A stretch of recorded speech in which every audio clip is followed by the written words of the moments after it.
I finished using the bathroom and was about to leave when I suddenly noticed a 3-meter tall figure behind me. At that moment, I remembered the strange message I had just received. A mysterious person had warned everyone that the train was currently traveling through an uninhabited area. There shouldn't be anyone around. If we see a floating figure outside the window, we must hold our breath and remain still. I quickly held my breath and stayed motionless until the shadow outside the window disappeared. I breathed a sigh of relief. I rushed out of the bathroom, but a fat man immediately followed and entered the bathroom soon. A scream came from inside. I rushed over, but found the bathroom door was locked from the inside. People tried to help, but couldn't get in. Unexpectedly, the door suddenly opened by itself. Even stranger, the bathroom was empty. A living person had just vanished into thin air. I began to panic, realizing the mysterious person's warnings were coming true. Actually, just half an hour earlier, I was traveling on the train when I suddenly noticed that all the passengers and I were added to a mysterious group chat. We received a set of survival rules from the group. The rules required everyone to sleep before 3 a.m. Smoking was prohibited. On the train, if we saw a mysterious figure outside the window, we should hold our breath and ignore it also. The train only provided bread, eggs, and mineral water. No other food was available at first. Everyone thought it was just a prank, but soon, some passengers realized something was off. Everyone on this train was a complete stranger.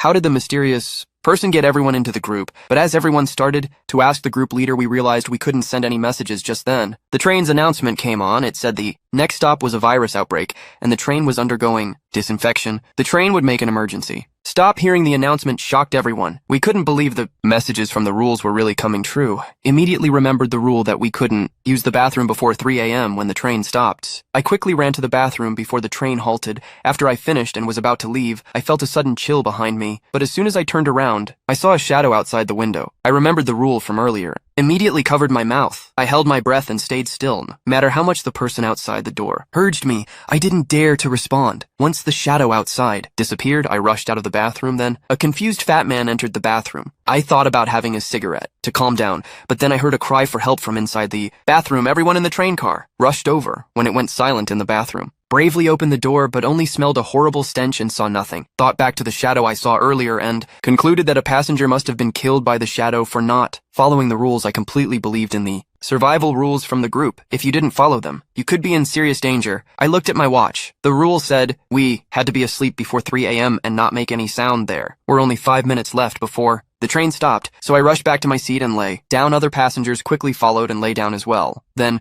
another message came in the group. It warned us not to check if we heard strange sounds from other cars. I was still confused when I received a message from a friend. The message said the train conductor had told them to get off and change cars. They asked me to call them when I got off the train. I suddenly realized my friend had bought a hard seat ticket. Why was he only notified to change cars and not the people in the sleeper car? Plus, the train was in a remote area.